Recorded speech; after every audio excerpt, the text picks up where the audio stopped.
si vous avez regardé le lien que Shinkira nous a partagé, j'avoue que tu as une capacité à imiter Cyril Hanouna d'une façon assez exceptionnelle, surtout l'épaule. Il a changé. C'est ça. C'est une sorte Bah, il a toujours son petit... C'est un peu breakdown, je trouve. C'est presque l'épaule de Nicolas Sarkozy. Un quoi. peu, oui, sans fréquenter, ça va. On n'arrive pas à se serrer la main parce qu'on n'est pas sur la même longueur d'onde. C'est vrai qu'il y a un point commun entre eux, en tout cas. Quoi. Ah bah oui, il y a cette énergie en tout cas. Oui.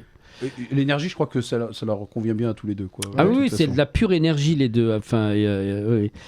Surtout Hanouna, c'est du 100% naturel. Oui, c'est ça, parce que souvent les gens se disent... Enfin, toi, tu le connais personnellement. Il n'y a pas de drogue, pas d'alcool, une vie relativement saine.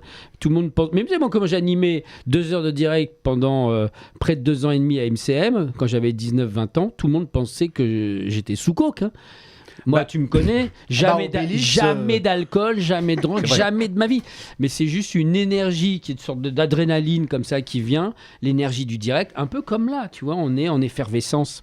Et donc, je peux vous garantir que Monsieur Hanouna n'utilise pas, je l'appelle Monsieur Hanouna, Et ça, c'est un scoop. n'a pas de... Ouais, parce Là, que tu malheureusement, tiens un tout le monde dit le contraire, et c'est faux. Non, c'est vrai que quand Il a ses démons, mais pas ceux-là. Non, c'est vrai que quand on le regarde d'une façon un peu posée sur la télévision, il y a quand même beaucoup de gens qui s'interpellent en se disant mais pourquoi il réagit comme ça. Et tu as dit quelque chose de très important, c'est que quand tu fais 2 heures de direct, c'est vrai que finalement tu peux te laisser aussi griser, ambiancer par... Déjà, il travaille avec ses copains. Déjà, c'est quelqu'un de fidèle. Oui, bien sûr. Non, mais en plus, après, c'est pas le sujet là. Non. Mais pour finir, on lui tape beaucoup dessus. Moi, pour le connaître et pour voir ce qu'il fait en coulisses, c'est quand même pas le pire de ce métier. Je pense qu'il y a des gens qui sont un peu gendre idéaux à l'antenne et qui sont des pires ordures. C'est pas le cas de Cyril. Donc après, voilà. Ouais, j'ai écouté d'ailleurs beaucoup de gens l'ont critiqué au début quand ils ont vu il y a 6 ans un épisode précis de TPMP et ils sont restés là-dessus alors que l'émission, si tu la regardes hier, elle a totalement évolué. Maintenant, aujourd'hui, il y a tout le monde qui passe. Hein. Jean Castex, il y a tous les politiques qui passent dans son émission. Donc, il faut être malin. C'est quelqu'un de malin. Donc, c'est quelqu'un qui est... Et surtout, la différence... j'ai appris ça aussi, moi...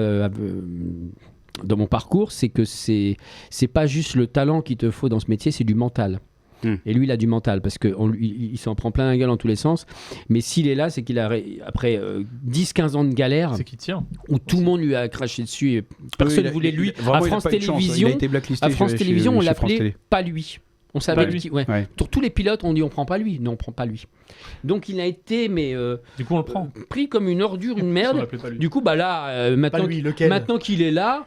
Bon, effectivement, il aime pas beaucoup les gens du métier. Par contre, il a un amour infini et sincère pour les vrais gens, les gens de la vie. C'est pour ça qu'il fait beaucoup de cadeaux aux gens qui sont, entre guillemets, simples, les vrais spectateurs, sincère. Parce que c'est grâce à eux et il est reconnaissant de ça. Bon, parenthèse terminée. Après, il a ses démons. J'aime pas toucher lui. De temps en temps, il exagère. Mais il faut reconnaître aussi les choses bien, les choses, voilà. Si tu veux, ni plus, ni moins. Quand on regarde un peu justement l'environnement geek qu'on peut voir, lorsqu'on est entre nous sur Discord, qu'on est en train de discuter ou quoi que ce soit, on peut avoir des tranches où on pourrait se dire finalement on vaut pas mieux qu'un Cyril Hanouna dans notre façon de faire, quoi, tu vois, donc c'est ça ce que je veux dire. Donc si tu veux en fait cette sincérité, cette joie. Puis je peux t'en citer moi des gens très sympathiques à la télé que sans doute qu'on aime et qui sont pires. Mais j'en profite. Non, parce que c'est pas le but. Mais je peux te donner quand même une anecdote parce que j'ai fait le lancement du journal de Bridget Jones et j'ai rencontré Hugh Grant. Hugh Grant, c'est le gendre idéal.